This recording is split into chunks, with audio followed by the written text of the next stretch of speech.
शेतकरी आत्महत्या करतोय बघायला वेळ नाही।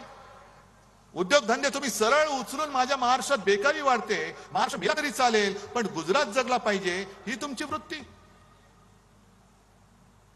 आम्ही आरक्षण देऊ, मग आजपर्यंत का नाही दिलं? आरक्षण हटवणार नाही, आजपर्यंत का नाही केलं? जालनाचाच जर का विषय काढला तर ते जरांगे पाटील उपोषणाला बसले होते, काय गुन्हा केला होता त्यांनी? का दरोडा टाकून बसला होता माणूस? तिकडे तुम्ही म्हणजे त्यांनी गोळीबार केलं, ते जरांगे पाटलांची गोळी कारतूस पण दाखवलं होती, टर्फल त्याचं। अशा महिला बघितल्या नाही तुम्ही, वयस्कर माणसं नाही पाहिली, टाळकी फोडून काढलीत। मी स्वतः गेलो होतो संध्याकाळी, पोलीस भयभीत झालेले, पोलीस म्हणाले म्हणजे मी इथून निघालो, सुसाट आमचा ताफा निघाला। आधी मुंबईमध्ये मला निरोप येत होते, बघा बरं काळोख होतोय, सुनसान रस्ता आहे, वातावरण तंग आहे। म्हटलं बघू ना काय तंग आहे, मी जातो ना माझ्या लोकांमध्ये, काय करायचं ते करतील माझं। आणि मी गेलो। मग निघाल्यानंतर एका पॉइंटला सगळे पोलिसांची वाहनं एका बाजूला थांबली, मी गाडी थांबवली, म्हटलं काय झालं? ते इन्चार्ज होते धावत आले, साहेब ह्याच्या पुढे ना पोलिसांच्या गाडीला बंदी आहे। म्हटलं थांबा इकडे, मी जातो। मी गेलो तिकडे, आणि तिकडे गेल्यानंतर खरंच सांगतो मी अजूनही तो क्षण विसरू शकत नाही।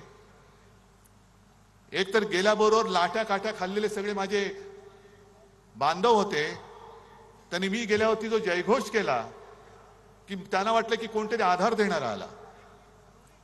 त्याच्यानंतर मी एका घरी गेलो आणि त्या माऊलीने माझी ओवाळणी केली, मला वाटतं रक्षाबंधन असेल का काय तोच सुमार असेल, आणि मला सांगितलं, डोळ्यात पाणी होतं की दादा मी सुद्धा वाचले, माझ्या सुद्धा हाताला मार लागलाय। म्हटलं मग ताई काय औषध उपचार केले? माझं जाऊ द्या, पण माझ्या सुनेला आणि मुलाला एवढं मारलंय की हॉस्पिटलमध्ये आहेत। मग अंबादास पण सोबत होते। आम्ही निघाल्यानंतर त्या ताईला भेटायला गेलो, तिच्या सुनेला, तिथं समोर तिचं डोकं फुटलेलं, कोणाच्या इकडे छरे घुसलेत, कोणाला लाठ्या मारल्यात। का हा तुम्ही अत्याचार माझ्या या बांधवांवरती का केला त्याचं उत्तर अजून कोणी दिलेलं नाहीये। कोणाच्या ऑर्डरनी केला? कोणाच्या ऑर्डरनी दिला? कारण मी मुख्यमंत्री होतो, मला चांगलं माहिती आहे प्रशासन कसं चालतं। एखादा एवढा लाठीमार किंवा हवेत गोळीबार करायचा असेल तरी त्याला वरिष्ठांची परवानगी लागते।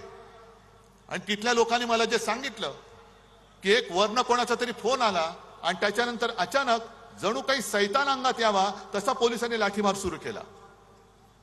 या जखमा अजूनही कोणी विसरलेलं नाही, ह्या वेदना अजूनही कोणी विसरलेल्या नाहीयेत। तुम्ही एकतर फसवणूक करतात आणि मग आरक्षणाच्या गोष्टी करता।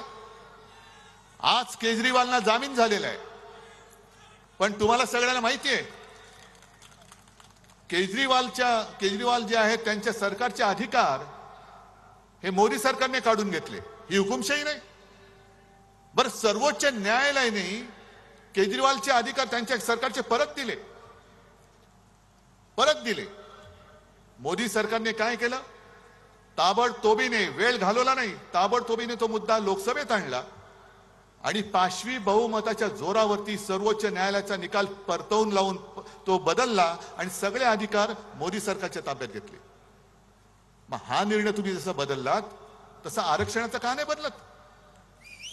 का नाही बदलत तुम्ही? मग वाढवा ना, टक्केवारी